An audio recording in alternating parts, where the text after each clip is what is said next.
भाव भ्रमर की कथा श्रृंखला में आपका स्वागत है। प्रस्तुत है कहानी छोटा कौन। तनु आज कार्यालय से कुछ जल्दी ही घर आ गई थी। आज उसके पति नमन का जन्मदिन जो है, कुछ सरप्राइज दिया जाए, यही सोचकर वो शाम 4 बजे ही शॉपिंग करने निकल पड़ी। और उसने हर वो चीज़ जो नमन को पसंद थी लगभग सारी ही खरीद ली थी। बाजार की भीड़ भरी गली से बाहर निकलने में उसे जनवरी के महीने में भी पसीना निकल आया था।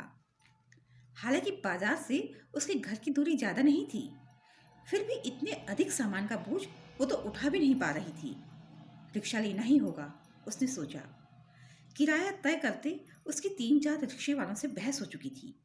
वो 40 रुपये मांगते, पर तनु 25 रुपये से अधिक देने को तैयार ही नहीं थी। लेकिन अब घिरते हुए अंधेरे को देखकर उसने तय किया कि चाहे कितना भी किराया लगे, रिक्शा तो लेना ही होगा। तभी उसकी नज़र सामने से आते हुए एक रिक्शे पर पड़ी। रिक्शा चालक बहुत कमजोर, वृद्ध और दीन लग रहा था। उसका पूरा चेहरा झुर्रियों से भरा हुआ था। तनु ने रिक्शे को हाथ से रुकने का इशारा किया। सवारी को देखकर रिक्शे वाले के बुझे चेहरे पर जैसे चमक आ गई थी।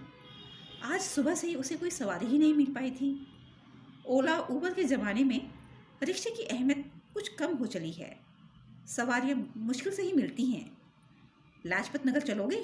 तनु ने पूछा। वो बोला, चलूँगा साहब, 40 रुपये लूँगा। स्वभाववश तनु फिर मोलभाव करने लगी और जीत भी गई। रिक्शा वाला 25 रुपये में चलने को तैयार हो गया था। कुछ देर बाद रिक्शे में बैठे बैठे ही वो बोली, बाबा कहाँ के हो? उसने बताया, घाटमपुर गांव है मेरा बिटिया। अच्छा, वहाँ तो मेरा भी ननिहाल है। तनु चहक उठी थी। फिर तो वहाँ जाती होंगी? उसने पूछा। नहीं, अब समय कहाँ वहाँ जाने का, कई साल हो गए हैं। हाँ, बस बस यहीं रोक दो, तनु बोली। घर आ गया था उसका।